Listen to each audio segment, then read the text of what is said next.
आत्मज्ञान हो जाने के बाद क्या करना शेष रहता है।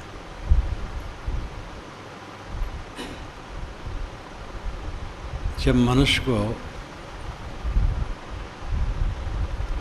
अपने आप की समझ हो गई, स्वरूप का ज्ञान हो गया, मैं देह नहीं हूँ, मैं शुद्ध चेतन हूँ और इस संसार में कुछ मेरा नहीं, कोई मेरा नहीं है, कुछ मेरा नहीं है, मैं किसी का नहीं हूँ। एक संबंध है, गुरुआ संघात है। इस प्रकृति की हलचल में पड़ करके एक संघात है, संबंध है, किंतु कोई किसी का है नहीं। सब जीव अलग अलग हैं, सबकी स्वतंत्रता है और सब अपने कर्मों की गठरी लेकर के चल रहे हैं, दुख सुख भोग रहे हैं। सुख तो कुछ नहीं, दुख भोग रहे हैं। सुख का आभास है और दुख का भोग है। इस जन्म मरण की यात्रा में, इस संसार के प्रपंच में बहते बहते क्लेश के सिवा कुछ नहीं। और ये सब का कारण वासना है, तृष्णा है। वासना तृष्णा छोड़ करके जीव अपने स्वरूप में स्थित हो सकता है।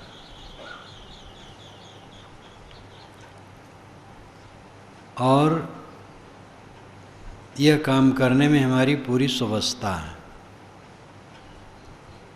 सच्चे सद्गुरु और अच्छे संतों की संगत में रहकर, उनका आधार लेकर ये काम करना होगा। ये बात सब समझ में आ गई। ये बात समझ में आ गई कि हमारे कर्म ही हमें दुख देते हैं, कोई दूसरा दुख नहीं दे सकता है। किसी भगवान की माया हमें नहीं सता रही है, हमारी माया हमें सता रही है। कोई भगवान हमें तार देगा ये भी बात नहीं, हमें स्वयं तरना पड़ेगा।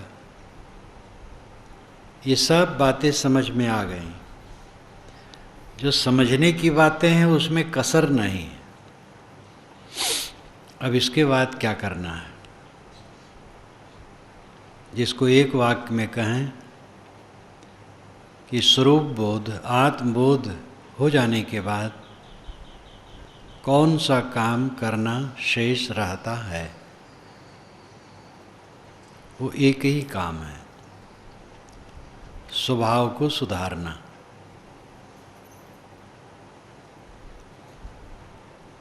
और इसी में मेहनत है। और यही आदमी को कठिन लगता है, क्योंकि स्वभाव के सुधार करने में जो रोड़े हैं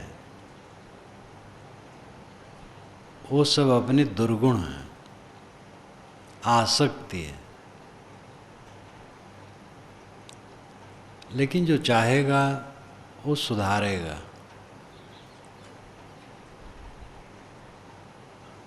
एक कलाकार अनगढ़ पत्थरों को लेकर तराशता है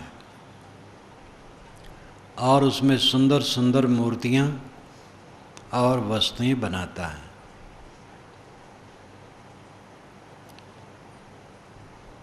हम अपने जीवन को न तराश सकें, क्या हमारा महत्व है? घमंड तो सबको है। हमारी बुद्धि सबसे बड़ी है। दुनिया की पूरी बुद्धि में आधी बुद्धि मेरी है और आधी में सारे संसार के है। ये घमंड सबको है और इस घमंड के समान मूर्खता कुछ नहीं। जब तक कोई दीन न बनेगा, विनम्र न बनेगा, तब तक अपने को सुधार नहीं सकता है। तरने को है दीनता, डूबन को अभिमान। तरने का रास्ता दीनता है, डूबने का रास्ता अभिमान है। अनादिकाल से डूबते ही रहे, अब जगने की आवश्यकता है। स्वभाव सुधार यही खास काम है। काम, क्रोध और लोभ, ये 3 नरक के द्वार कहे जाते हैं। कहे जाते ही नहीं हैं, तथ्यतः हैं। काम केंद्र में है, क्रोध और लोभ उसकी परिधि में है। काम जब सफल होता है तब लोभ बढ़ता है, और काम जब असफल होता है तब क्रोध बढ़ता है। हमारी कामनाएं सफल नहीं होती तो क्रोध आ जाता है, और कामनाएं सफल हो गई तो लोभ बढ़ जाता है। इसलिए एक काम की धुरी पर क्रोध और लोभ भी नाचते हैं। जो काम को वश में कर लेता है उसके क्रोध लोभ दोनों शांत हो जाते हैं। काम शब्द सुन करके उसका एक ही अर्थ लोग मानते हैं,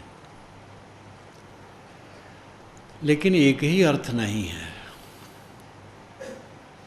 वो तो है ही, मुख्य तो वही है। स्त्री और पुरुष के अंग मिलन की चेष्टा वाला जो काम है वो मुख्य है, वो समुद्र है, और इच्छाएं सरिताओं की तरह हैं। तो वो तो है ही, लेकिन अगर किसी को गुरुवाई की इच्छा हो, गुरुवाई का काम हो, काम है नहीं कामना कि हम गुरु बने, तो पतित हो गया। महंत बने, अगुआ बने, मठ के अधिपति बने, तो पतित हो गए।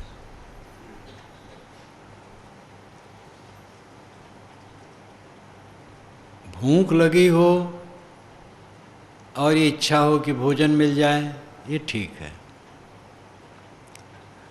तन पर कपड़े ना हो, ठंडी गर्मी सताती हो, कपड़े की इच्छा हो, ये ठीक है। लेकिन गुरुआई की इच्छा हो, महंती की इच्छा हो, अगुवाई की इच्छा हो, चौधराना करने की इच्छा हो, तो ये नरक का द्वार है।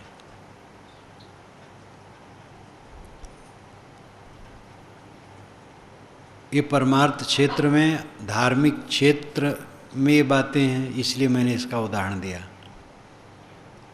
फिर सरपंच होने की इच्छा, प्रधान होने की इच्छा, एमएलए एमपी मंत्री होने की इच्छा, घर के मालिक होने की इच्छा, उसमें सहज आप समझ सकते हैं।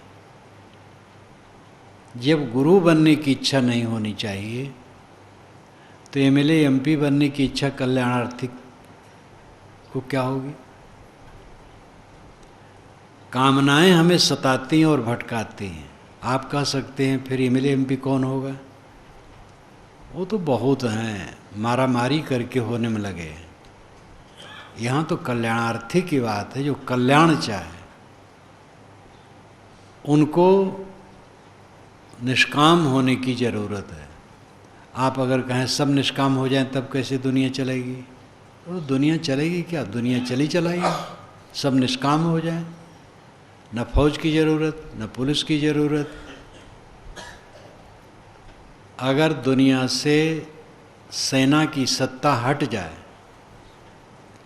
और सामरिक साधन न बने, दुनिया का विकास 1 ही 2 वर्ष में बहुत ज़्यादा हो जाए। एक तो राक्षसी प्रवृत्ति है मनुष्य की, उसके कारण हर राष्ट्र बड़ी बड़ी सेना और अस्त्र शस्त्र का प्रबंध रखते हैं। सभी राष्ट्र एक दूसरे को डराते हैं, धमकाते हैं। आजकल तो अरबों अरबों की लागत में अस्त्र शस्त्र बनते हैं, जिसको गिरा देने पर पता नहीं कितने लोग भुन जाएं, जमीन राख हो जाए। ये सब संहारक साधन, विनाश के साधन, ये राक्षसी वृत्ति का ही परिणाम है। देव कहाँ बैठा है?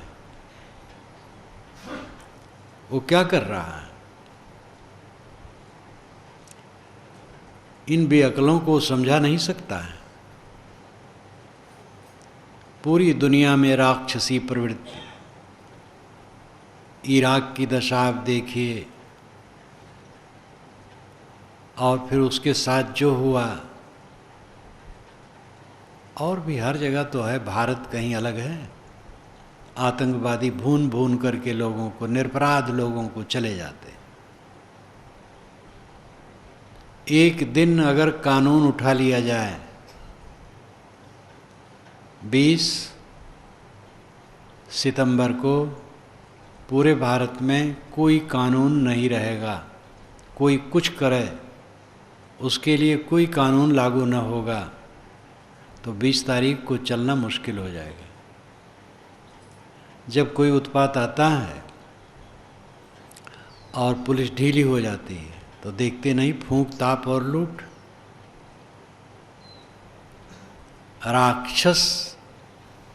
राक्षसी प्रवृत्ति कितनी भयंकर है।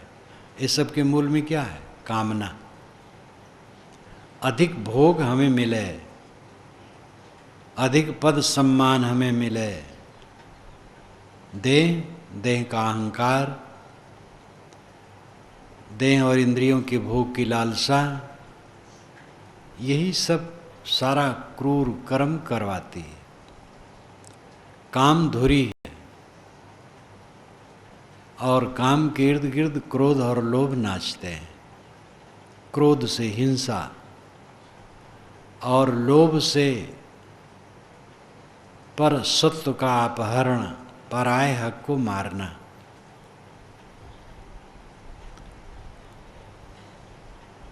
दूसरे के लिए कोई हमदर्दी ही नहीं है, दूसरे के हक को मारना।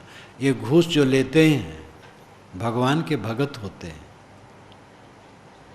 जो घी में डालडा और डालडा में चर्बी मिलाते हैं, सब भगवान के भगत होते हैं।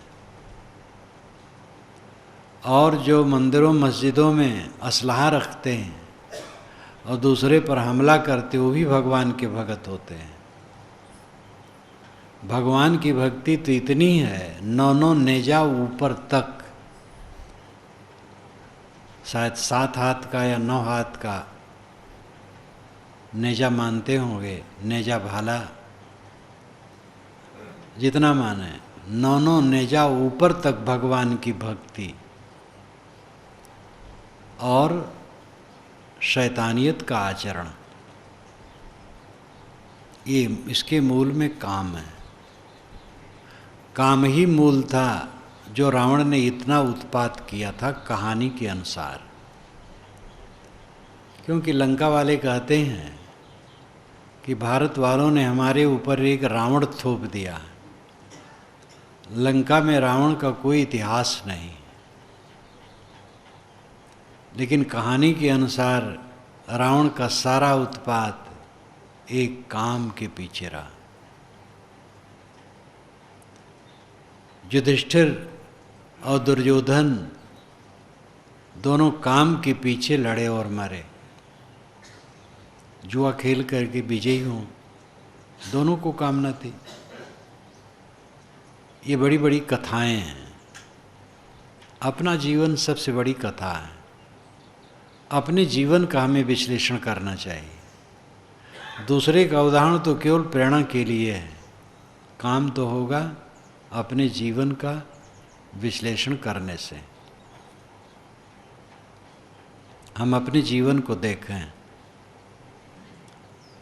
समय बहुत काफ़ी बीत गए हैं और स्वभाव में कम अंतर आया है। अपेक्षित सुधार नहीं हुआ है। वही लोलुपता है, जीभ की लोलुपता, चाम की लोलुपता, वही क्रोध का आवेग, वही चिड़चिड़ापन, वही भड़भड़ापन। मीठ नहीं बोल पाते हैं, कोमल नहीं बोल पाते हैं।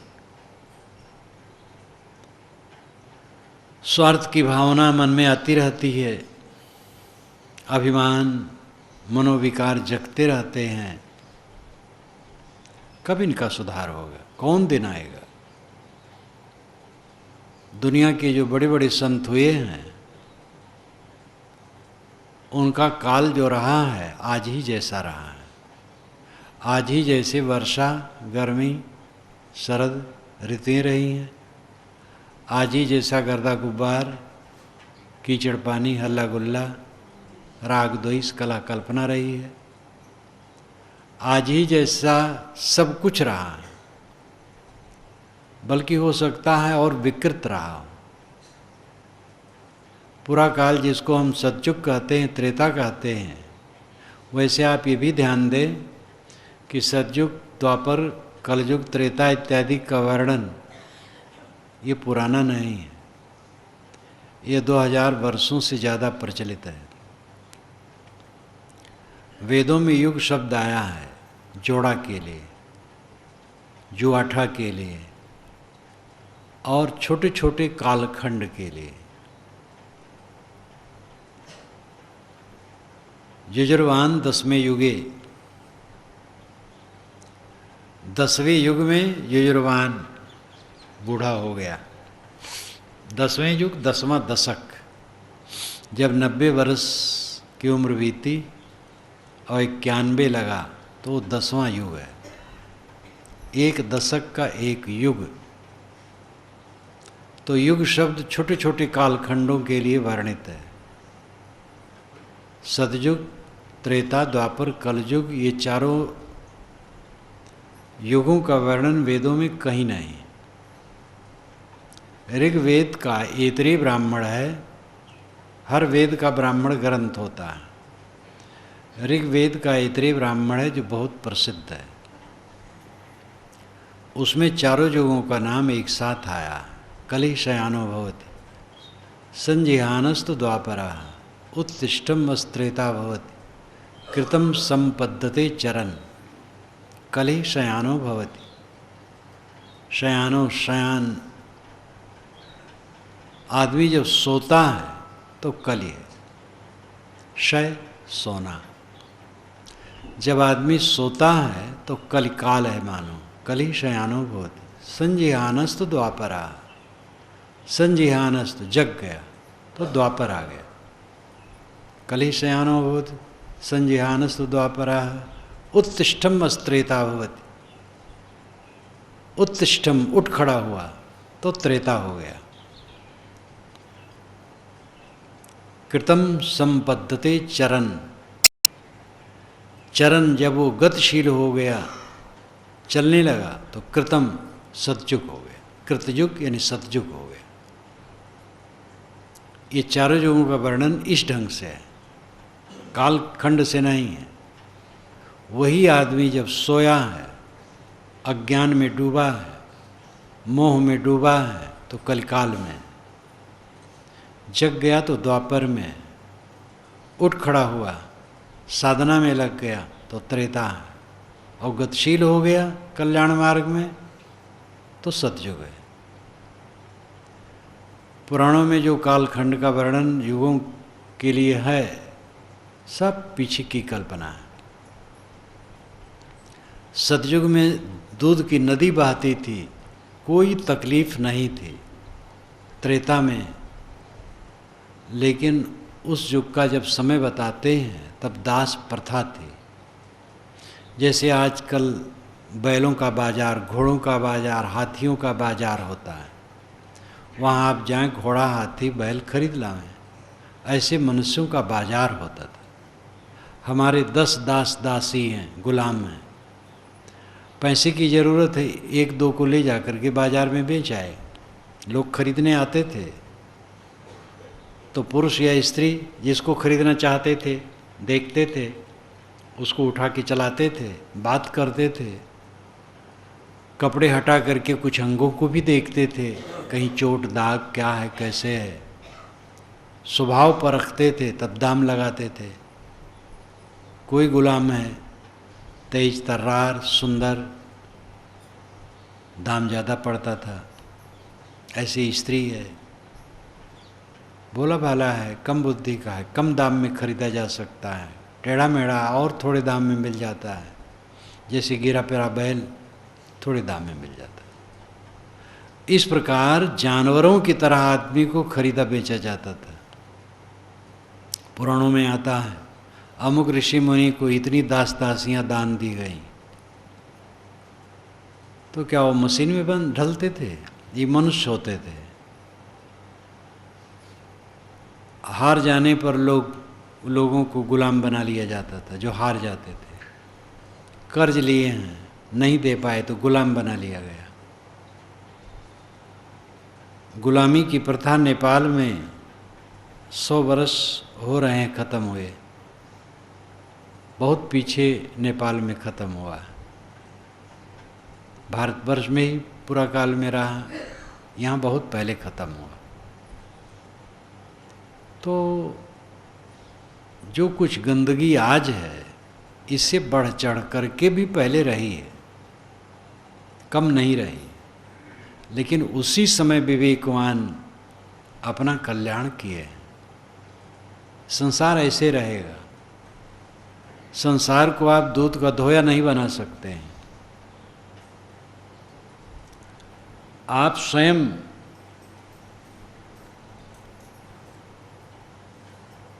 अपने को सुधारें।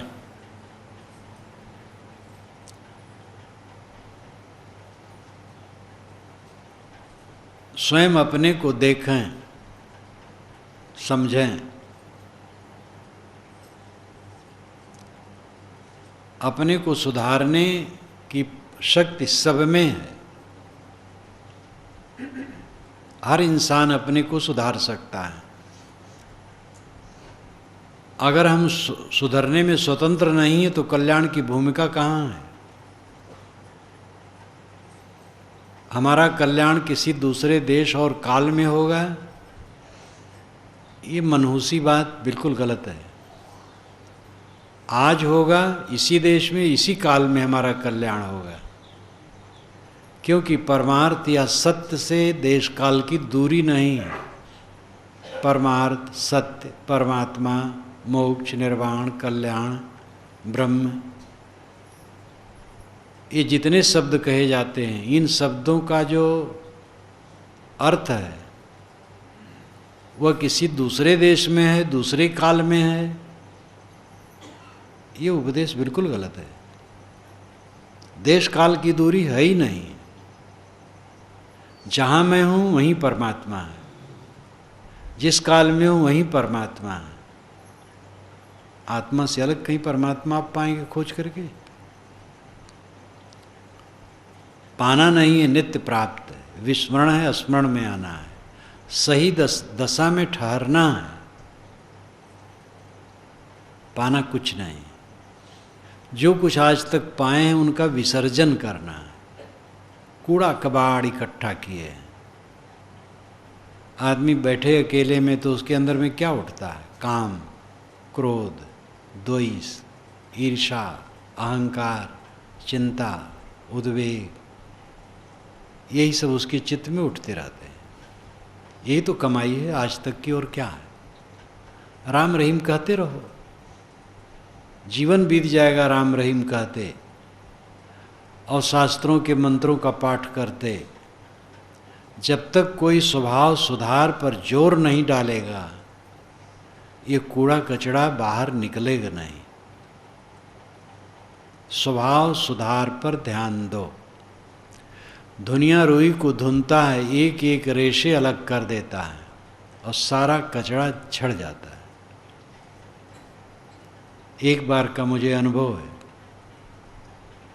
पूर्वाश्रम में था, एक रजाई भराना था, रुई खरीदा और रजाई खोल दोनों लेकर के धुनिया के यहाँ गया। धुनिया कि धुनने की जो जगह थी एक फूस का कमरा था और दीवार और ज़मीन सब मिट्टी की और इतनी लिपी पुती एकदम चमकती थी, उसमें कुछ नहीं था, केवल दुनिया का धनु ही टंगी थी। और मैं एक कोने में बैठ गया और धुनने लगा, और जो उसकी निष्ठा, लगन, एक रस, धीरज, हर काम में बहुत धीरज होता है। और उसने जो धुना, रुई जब थी तो रुई बदशक्ल लगती थी, धुन करके जब उसने रुई को पूर्ण रूप दिया, कितना सुंदर लगती थी। सारा कचरा नीचे झड़ गया था, वजन भी रुई की घट गई थी, तौलने के बाद घटी। वही उसको दे के चला जाता तो सोचता उसने रुई चुरा ली। इसलिए दूसरे पर संदेह करना ठीक नहीं, विश्लेषण करना चाहिए। संदेह की बात हो, मान न ले अपने मन के संदेह को। उसने रुई की रेसे रेसे अलग कर दी और सारा कचरा नीचे झड़ गया। ऐसे हमें करना चाहिए, अपने विचारों के रेसे रेसे धुने, सारा कचरा झड़ जाए, स्वच्छ रुई के समान हमारा मन हो जाए। ये कौन करेगा? हमें करना है। न भगवान करेंगे न गुरु करेंगे। भगवान परोक्ष है, भगवान आपकी अवधारणा है, पवित्र अवधारणा है।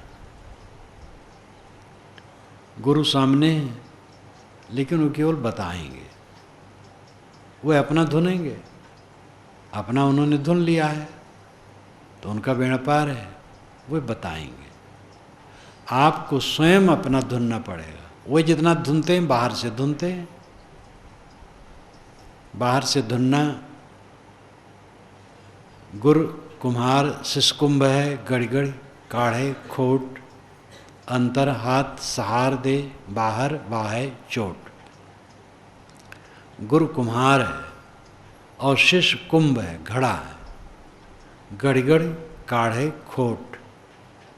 कुम्हार एक मिट्टी का लौंदा जो पका पकाया रहता है, चिकना, हाथ में ले करके घड़े के अंदर, घड़े की दीवार पर अंदर से थामे रहता है और ऊपर से थपकी से पीटता रहता है। नीचे थामे न रहे तो टूट जाएगा घड़ा। गुरु यही कर रहे हैं, शिष्यों को संभाल संभाल कर, उनको सम्मान देकर पीटते हैं, उपदेश करते हैं, धुनते हैं, जो बताते हैं उनको रास्ता दिखाते हैं। समय से झाड़ फटकार भी कर सकते हैं, वैसे झाड़ फटकार से कोई फायदा नहीं। प्रेम से ही सब कुछ होने वाला है। लेकिन कहीं कहीं थोड़ी डांट हो गई तो डांट भी प्यारी है। कुल मिलाकर के गुरु जो बाहर से धुनता है वो इतने उपदेश देगा, बताएगा, समझाएगा, प्यार से कहेगा, फटकार से कहेगा। भीतर तो आप हैं, आपके मन का दृष्टा गुरु नहीं है, आप खुद हैं। आप अपने मन को बैठ के देखें और धुनें और सुधारें। नहीं सुधारेंगे जिंदगी बीत जाएगी, कोरे के कोरे रह जाएंगे, भगत हो जाएंगे, साधु हो जाएंगे, वेश हो जाएगी, दीक्षा हो जाएगी। वेश क्या करेगा, दीक्षा क्या करेगी? जब तक कोई अपने को सुधारेगा नहीं तब तक दीक्षा और वेश कुछ नहीं करेंगे। दीक्षा वेश उसके लिए है जो करे। सूरवीर के हाथ में तलवार आने पर तब उसमें गर्मी आती है। कायर आदमी के हाथ में तलवार दो, क्या गर्मी आएगी? वेश, दीक्षा जो संवेदनशील है उसको उद्बुद्ध करेंगे। संवेदनहीन आदमी के लिए क्या हुआ? भरुआए नट भाट के चपर चढ़े संग्राम, कि वह भागे आई हैं कि बांधे परिणाम। ये गोस्वामी जी ने अपनी दोहावली में कहा है। भरुआए नट भाट के, भाट ने नट को भरुआया, भभकी दी, वीर हो चढ़ जाओ दुश्मनों पर, तलवार ले लो। भरुआए नट भाट के चपर चढ़े संग्राम, भाट के भभकी देने से नट लोग संग्राम में चढ़ गए। तो गोस्वामी जी कहते फल क्या होगा? या तो बांध लिए जाएंगे या तो भागे आएंगे और कुछ नहीं होगा। ये नट लोग लड़ पाएंगे? आपस में झगड़ा करने के तो तेज हैं, गाली गुप्ता देने के, और मांगेंगे खाएंगे, लड़ाई नहीं कर पाएंगे। भरुआए नटभाट के चपड़ चढ़े संग्राम, कि वह भागे आई हैं कि बांधे परिणाम। कायर कूचर साधु वेश धर लेगा तो क्या करेगा? गंदगी फैलाएगा। नखरा बनाए राम न मिले हैं, संतो शोधो अपना शरीर, बजर दे के छतिया होना फकीर। वेश में क्या लगता है? कपड़ा बदल लिया, कपड़ा बदलने में क्या होगा? जीवन बदलना है। जीवन बदले उसके लिए कपड़ा भी बदला जाता है। वेश का अपना महत्व है, लेकिन वो करनी ही से। वेश साधुता का लक्षण नहीं है, भक्ति ज्ञान वैराग का लक्षण नहीं है, चिन्ह है, बाहरी वेश मात्र है, लक्षण नहीं। लक्षण तो मन पर विजय है,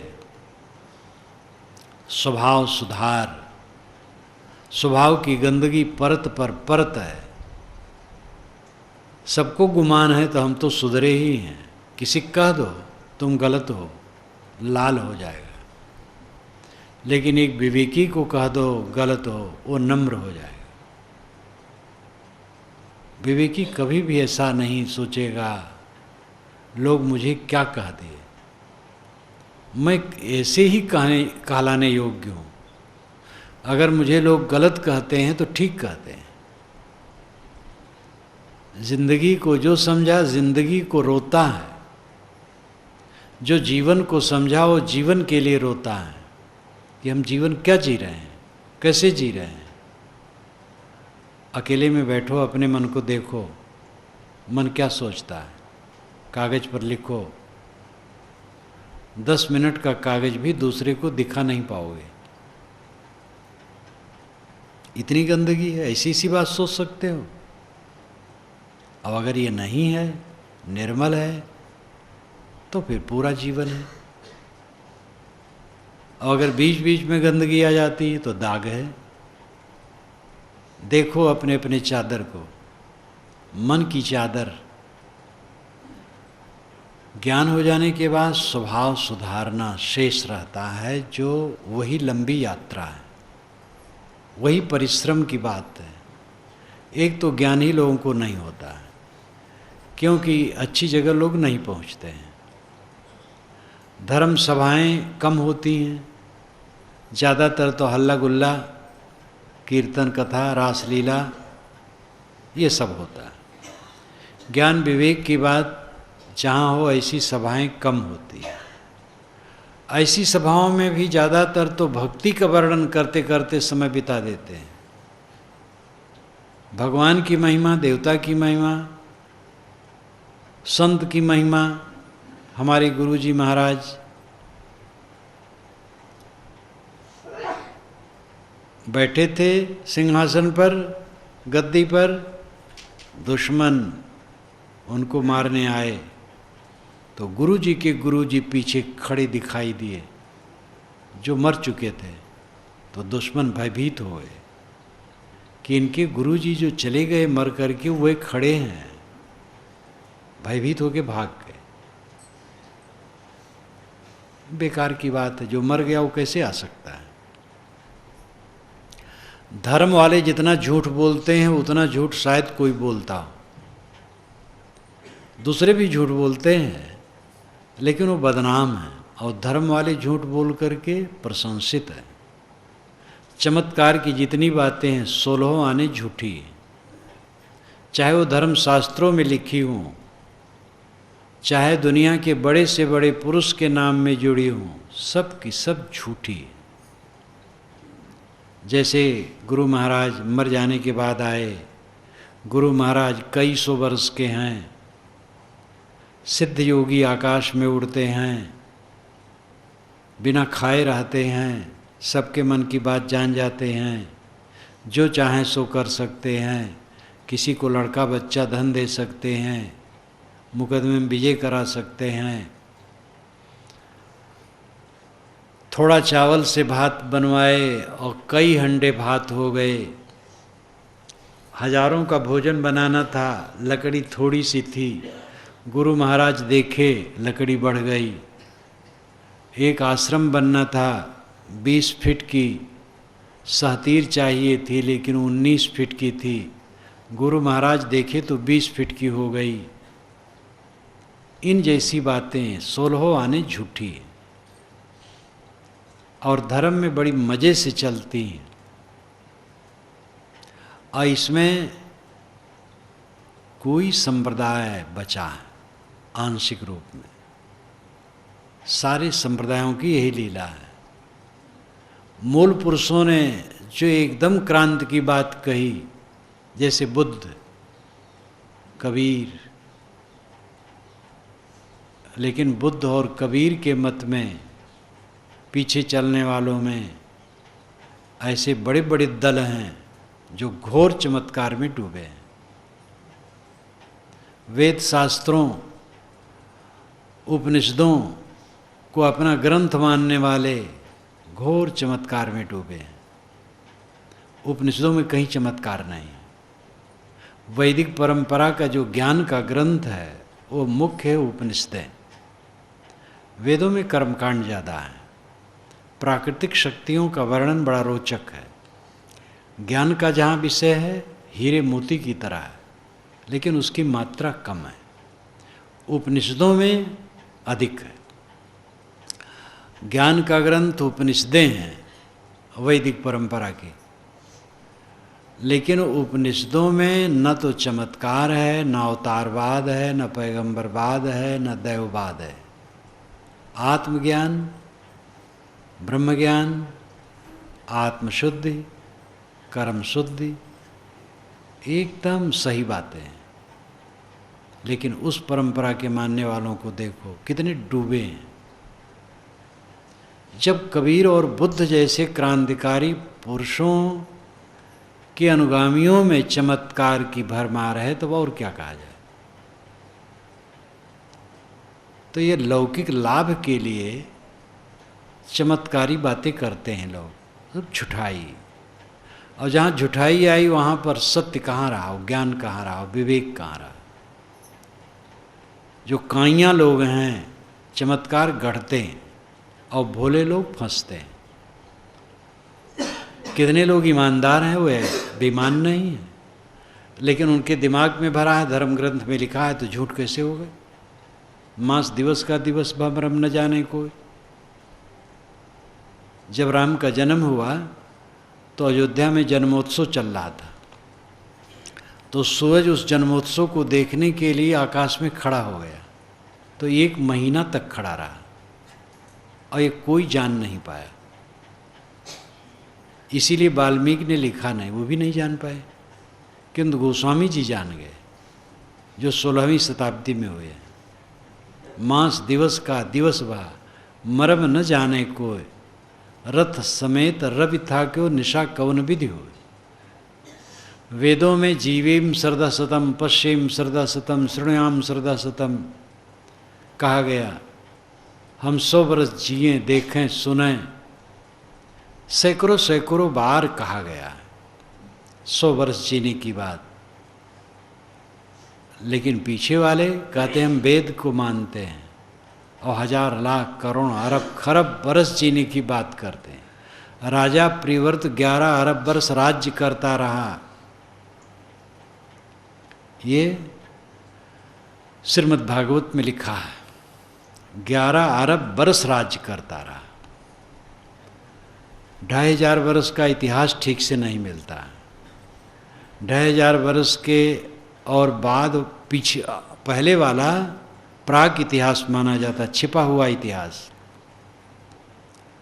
और 11 अरब वर्ष एक व्यक्ति राज ही करता रहा। उसके रथ के पहिए जहाँ जहाँ गए समुद्र बन गया। ये जितने समुद्र हैं राजा प्रिव्रत के रथ के पहिए की लीक हैं। इससे अधिक और कुछ कहा जा सकता है? सगर की पत्नी को 60,000 बच्चे एक साथ पैदा हो गए। तो अतिशयोक्तियाँ, चमत्कार, ये सब प्रपंच धर्म में बहुत व्याप्त है। कथा कहानी बड़े बड़े मंचों पर बहुत लंबी चौड़ी बातें होती हैं। भक्ति के नाम पर प्रपंच करते हैं। विवेक ज्ञान की बात बहुत कम है धर्म सभाओं में भी। इसलिए यथार्थ ज्ञान की बात तो सुनने को भी कम मिलता है। सुनने वाले अधिकारी भी कम हैं। जो सुन लिए सुधारने वाले कम हैं। जो सुधारते हैं वे मनवाणी कर्म से तत्पर होकर के पूरा सुधार करने वाले कम हैं।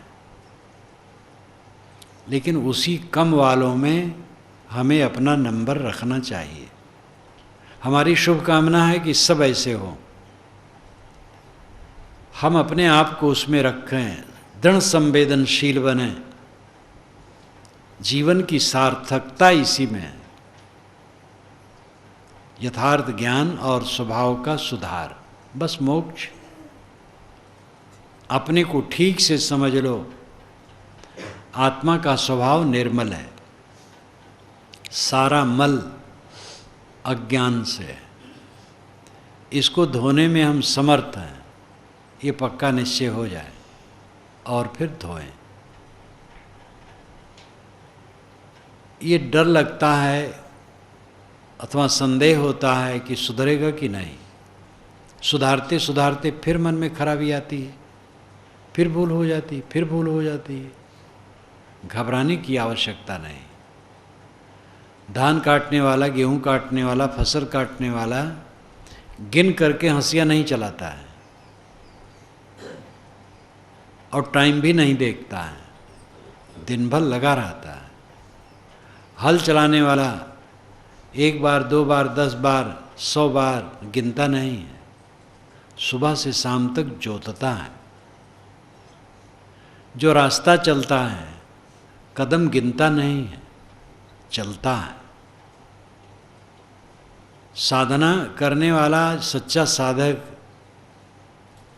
उबियाएगा नहीं, करेगा और लगन से करेगा, सफलता पक्की है।